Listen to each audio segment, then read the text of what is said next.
मैं आपको बताऊं कि पत्रपिंड पोटली स्वेद जो है एक इस तरह का कि अगर स्वेलिंग पेशेंट के बहुत ज्यादा है तो वहां इस तरह की कंडीशंस में आप लोगों को पीपीएस का प्रयोग करना चाहिए। और इसके बाद जब आपको लगे कि सूजन कम हो गई और वेदना कम हो गई, तब हम इस तरह के पेशेंट्स में ऐड करेंगे जानुबस्ती को। तो इसके अलावा नेक्स्ट पोटली स्वेद जो है बहुत कॉमन है, षष्टिशाली पिंड स्वेद। षष्टिशाली पिंड स्वेद भी एक बहुत ही जबरदस्त पंचकर्म का एक पार्ट है, जिसका बहुत न्यूरोमस्कुलर डिसऑर्डर्स में या जहां भी डीजनरेशन है वहां पे जबरदस्त इसका रिजल्ट है और बहुत जल्दी रिजल्ट इसमें देखने को मिलता है। तो षष्टिशाली पिंड स्वेद मैंने आपको बताया कि पीपीएस हम ऐसे कंडीशन में करेंगे जहां पे सूजन बहुत है और दर्द बहुत है। उसके बाद हम उसमें जानुबस्ती भी करेंगे, लेकिन पहले हमें स्वेलिंग को रिड्यूस करना है।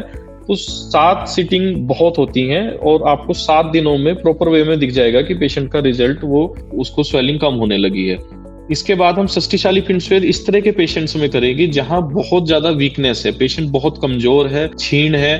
तो ऐसे रोगियों में आप लोग षष्टिशाली पिंड स्वेद का प्रयोग करेंगे। षष्टिशाली पिंड स्वेद में आई थिंक इसका छोटा मोटा सा बता देता हूं कि वो दशमूल या बलामूल क्वाथ, सपोज 3 लीटर हमने ये क्वाथ लिया दशमूल का या बलामूल का, और 3 लीटर हमने गाय का दूध लिया, उसमें से हमने 1.5 लीटर क्वाथ और दूध में 300 से 500 ग्राम साठी चावल पकाना है। और उसको खीर, मतलब जैसे हम घर में खीर जो बनती है एक सेमी लिक्विड टाइप का, जो गाढ़ा रहे काफी इस तरह का, और ऐसा भी नहीं कि बिल्कुल सॉलिड हो जाए, इस तरह की सिचुएशन तक हमने उसे पकाना है। और दूसरी तरफ जो बचा हुआ 1.5 लीटर दूध और क्वाथ है उसको हम मिक्स करके एक तरफ रखेंगे ल्यूकवार्म कंडीशन में।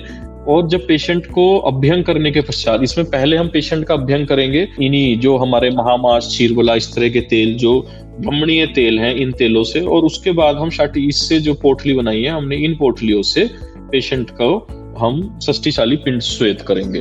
तो ये एक बहुत ही इफेक्टिव और रिजल्ट भी बहुत अच्छा है। इसमें जो एक थोड़ा सा अगर हम बात करें इन दोनों ही जो हमारे अब तक के हमने ये तीनों स्वेद बताए हैं प्रोसीजर ओपीडी लेवल के, कि इसमें थोड़ा ध्यान रखना चाहिए कि पेशेंट का क्या कॉन्ट्राइंडिकेशंस जो हैं वो हमें देखने हैं कि एक तो पेशेंट तरुण जवर में नहीं होना चाहिए, अतिसार वाली कंडीशन नहीं होनी चाहिए पेशेंट की, कोई स्किन पे कोई लीजन या कोई इस तरह का इन्फेक्शन नहीं होना चाहिए फंगल या बैक्टीरियल, जब हमें ये करना है। तो इस तरह के त्वक विकार में हमें ये प्रोसीजर्स अवॉइड करने हैं। बाकी ऐसा कोई वो नहीं है, उसमें हम इजीली कर सकते हैं।